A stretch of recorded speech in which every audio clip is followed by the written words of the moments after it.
Umum Projo, Bang Freddy Damanik. Selamat petang Bang Freddy. Dan juga pengacara Rosyuryo dan juga koordinator advokasi anti kriminalisasi Mas Ahmad Konzinudin. Ya. Selamat petang Mas Ahmad, semoga sehat selalu Bapak-Bapak. Untuk saat pertama kami akan menanyakan langsung ke Mas Ahmad. Mas Ahmad, bahwa Anda menyatakan bahwa polisi harus menyita dari ijazah Jokowi, dan saat ini hari ini setelah diperiksa 3 jam polisi menyita ijazah dari Jokowi. Lalu tuntutan apa lagi terhadap polisi sebelum nantinya pada saat ini tahap penyidikan telah dilakukan oleh pihak kepolisian?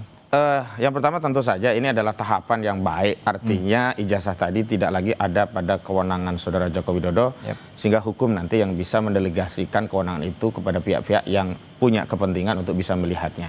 Dan kami tentu belum begitu saja percaya sepanjang belum ada rilis resmi dari Kabid Humas Polda Metro Jaya berkaitan dengan hasil dari pemeriksaan Saudara Jokowi hari ini. Dan yang kedua, kami juga akan konfirmasi ketika klien kami nanti diperiksa untuk bisa ditunjukkan kepada pihak-pihak yang diperiksa, karena biasa saja dalam pemeriksaan biasanya penyidik akan menunjukkan dokumen, dan terhadap dokumen itulah nanti para terperiksa akan memberikan keterangan komentar berkaitan dengan keabsahan dari ijazah tersebut. Jadi harapan kami nanti penyidik bisa melakukan tindakan, ditunjukkan kepada saksi, tetap saksi dulu kan, karena terlapor baru saksi, dokumen ijazah asli Jokowi, nah baru bisa menjawab pertanyaan-pertanyaan seputar hasil analisa dan penelitian terkait ijazah. Itu yang pertama. Yang kedua, saya justru ada anomali yang perlu saya komentari dari proses pemeriksaan Saudara Joko Widodo di Solo.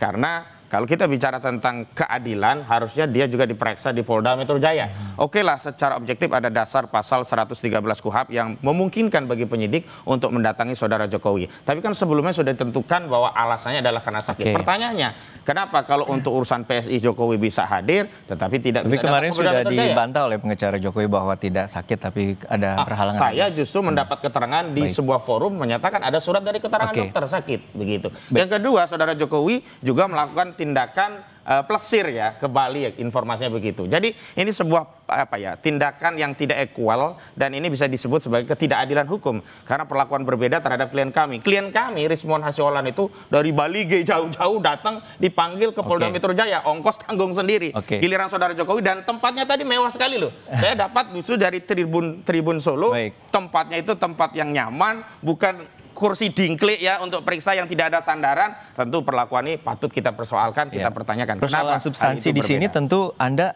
ada tuntutan untuk gelar perkara terbuka? Ya, dan kami kan sudah mengajukan ke Kabak Wasidik, bukan Bareskrim, sekarang Polda Metro Jaya, untuk mengadukan apa yang disebut dengan gelar perkara khusus. Kan objektif saja. Kalau di Bareskrim ya, penyelidikan dihentikan, kemudian ada proses gelar perkara khusus. Nah ini dibalik, penyelidikan ditingkatkan ke penyidikan, jadi boleh dong kita meminta gelar perkara. Sekarang kita ke Bang Freddy. Bang Freddy, tadi bahwa Jokowi ditanya 45 pertanyaan oleh penyidik, dan juga salah satu pertanyaan yang terkait dengan Sandi Utama atau Dian Sandi, dan juga bahwa menegaskan kembali bahwa Kasmujo bukan dosen skripsi melainkan dosen pembimbing. Lalu seperti apa poin dari Jokowi tadi menjelaskan di depan penyidik, dan juga bahwa saat ini pelaporannya masih dilanjutkan oleh pihak kepolisian? Ya, jadi kan Pak Jokowi sudah mengatakan bahwa itu hanya banyak mengulang review dari penyelidikan. Kemudian ada tambahan Dian Sandi. Nah itu kan sebetulnya penyidik itu strategi penyidik ya. Karena berkembang, terus berkembang termasuk di media. Saya rasa penyidik juga mengikuti ya informasi-informasi di media. Ya, yang mengatakan misalnya Rosyuro dan kawan-kawan katakanlah tanda kutip ada juga di media mengkambing hitamkan Dian Sandi. Dokumen itu diambil dari Dian Sandi, maka penyidik perlu menanyakan itu kepada Pak Jokowi, mengkonfirmasi itu. Benar tidak, ada tidak hubungan Dian Sandi dengan Pak Jokowi, ada tidak Pak Jokowi meminta, menyuruh atau memerintahkan, ternyata tidak ada. Jadi itu perlu diklarifikasi, perlu dijawab Pak Jokowi dalam proses penyidikan. Saya rasa ya ini sudah proses, sudah berjalan. Dari saya pertama minggu kemarin, ini minggu kedua. Ya, ini minggu kedua, dan itu bersamaan dengan 10 saksi segala macam. Itu memang bagian proses penyidikan yang sedang berjalan. Kita Kemudian nanti ya ada ahli lagi, ada lagi namanya dari lembaga-lembaga terkait. Nah setelah itulah nanti mungkin kliennya Bung Ahmad atau Roy Suryo dan kawan-kawan sebagai terlapor atau terduga ya nanti diperiksa. Itulah prosesnya, yang mekanisme yang biasa dalam proses penyidikan. Tentunya ya kita sama-sama hargai ya, kita respect ya. Tadi menanggapi Bung Ahmad tentang di Solo misalnya, itu dalam proses penyidikan biasa saja lah ya, antara lawyer, antara terperiksa atau saksi menjadwal ulang itu biasa saja, termasuk tempat ini kan NKRI, Polisi Republik Indonesia ya, konsultasi, diskusi wilayah sana, daerah sana, itu kepentingannya untuk efektif, efisien penyidikan. Itu biasa saja dalam proses penyidikan. Kita sebagai lawyer itu biasa, itu paham lah itu. Nah, saya rasa ini apa yang sudah dilakukan oleh penyidik ini sudah on the track ya.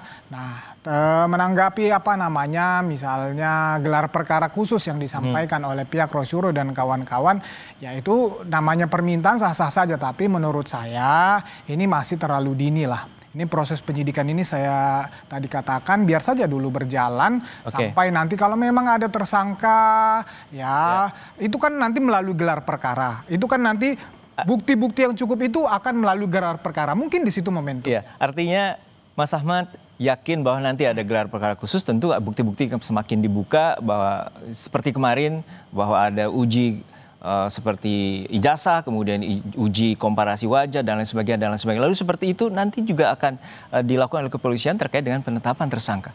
Jadi begini ya, keliru kalau kemudian gelar perkara khusus nanti kalau tahap tersangka. Kalau tersangka upaya hukum kami bukan lagi gelar perkara tapi pra peradilan. Nah, justru karena ada penyelidikan ditingkatkan ke penyidikan yang katanya sudah ada gelar perkara dan dalam proses itu kami tidak dilibatkan sehingga ada persoalan tentang kredibilitas dan akuntabilitas dalam proses itu, tidak ada transparansi. Karena itu kita mengirimkan surat. Dan kalau kita bicara perlakuan yang sama, equal, tentu Polda Metro Jaya harus melakukan tindakan yang serupa dengan Bareskrim. Karena Biro Wasidik Bareskrim sudah melakukan gelar perkara dan sampai hari ini belum keluar hasil dari Biro Wasidik seperti apa. Apakah rekomendasinya penyelidikan dugaan ijazah palsu Jokowi di Bareskrim dibuka kembali. Nah hari ini dengan pendekatan yang sama, yang di atas saja melakukan itu, masa yang di Polda tidak melakukan itu? Ini kaitannya begini, karena persoalan ini bukan lagi yang punya kepentingan hanya Roy Suryo, Rismon Sianipar dan yang lainnya, tapi ini kepentingan publik. Publik bisa melihat ketidakadilan itu pada dua hal.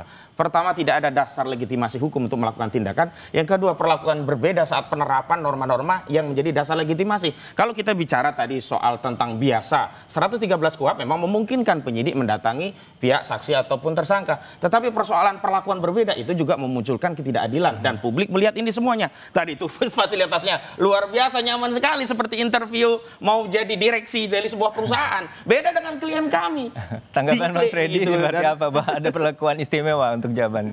Ya enggak lah. Tadi katanya perlakuan istimewa. Kita belum mendengar di publik. Misalnya Rismon pengen meriksa di Balige misalnya kan, atau Rismon ini satu kampung saya nih di Siantar katanya dia sama saya, atau dia pengen periksa di Siantar katanya, nggak ada, belum ada.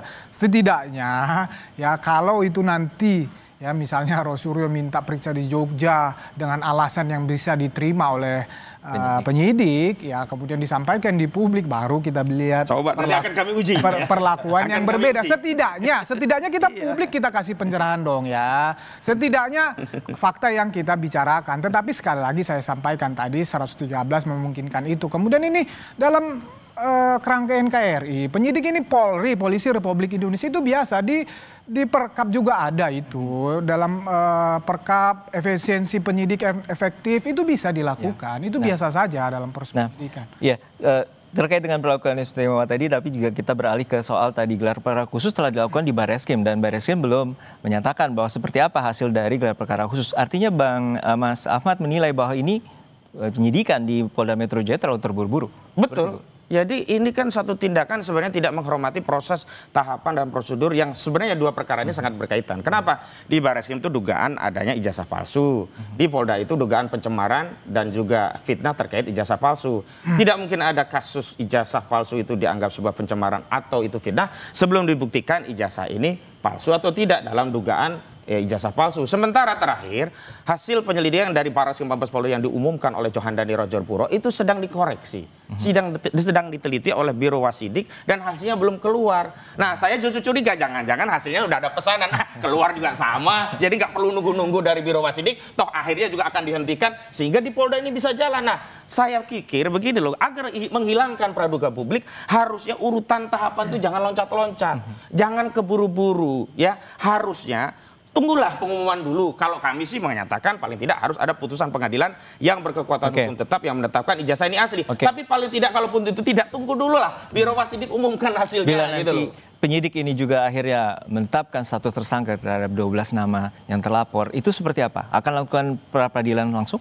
Itu yang akan kami pertimbangkan nanti, tentu kami tidak berandai-andai. Yang jelas hari ini kami penting untuk mengedukasi publik tentang kasus ini yang dijalankan secara tidak equal. Jadi ada disparitas ya, perlakuan terhadap klien kami, warga negara biasa dengan Saudara Joko Widodo yang sebenarnya warga negara biasa-biasa juga. Makanya tadi kami saat deklarasi di Gedung Juang kami menegaskan kami tangkap poinnya. Semua orang harus Bang Freddy, apa tanggapan terakhir ya agar kasus ini bisa Equal kok, nggak ada disparitas. Bahkan klien Jadi ya Bang Roy sekalian kalau mau diminta di Jogja silahkan. Ya. Gitu ya. Iya, nanti kalau nah ini kemudian ini TPUA beserta Roy Suryo dan kawan-kawan diantaranya, setahu saya juga ada yang nggak hadir kok. Kita nggak ada yang ribut, nggak ada yang bilang nggak equal Pak Jokowi. Ya Pak Jokowi justru yang punya kepentingan di sini, nggak ada alasan bagi dia untuk misalnya memperlambat ya, untuk melama-lamakan. Enggak, ini hal yang biasa saja. Proses penyidikan itu, pemanggilan pemeriksaan ditunda, kemudian dijadwalkan ulang, tempatnya disepakati, itu biasa saja dalam proses penyidikan. Makanya saya bilang nanti kecuali nanti misalnya nih Bang Egy nih karena sakit. Ya, ada surat dokter, kemudian penyidik memaksa harus diperiksa di Polda Metro Jaya. Publik bisa melihat itu. Ya. Nanti TPU bisa bicara, kan begitu. Jadi so far sih saya lihat masih profesional. Jadi kita tunggu saja. Kemudian menanggapi tadi gelar khusus misalnya. Ya, jadi di dalam hukum itu ya sampai ada keputusan yang terbaru itu baru membatalkan putusan yang lama. Ini belum ada, artinya masih berlaku yang hasil penyelidikan yang pertama. Baik, kita nantikan pengusutan tuntas dari pihak kepolisian baik dari 2 kasus ini, dan kita akan nantikan bagaimana polisi terkait dan kita akan uji apakah mau ke Jogja atau ke Bali begitu ya. Dan itu apakah ada perlakuan khusus dan equal bagi semuanya. Terima kasih Bapak-bapak. Sama-sama. Pak Freddy Damanik, Pak Ketum Projo, dan juga Mas Ahmad Kozidin, ada pengacara Roy Suryo. Dan saudara, usai jeda 2 pekan polisi belum mengungkap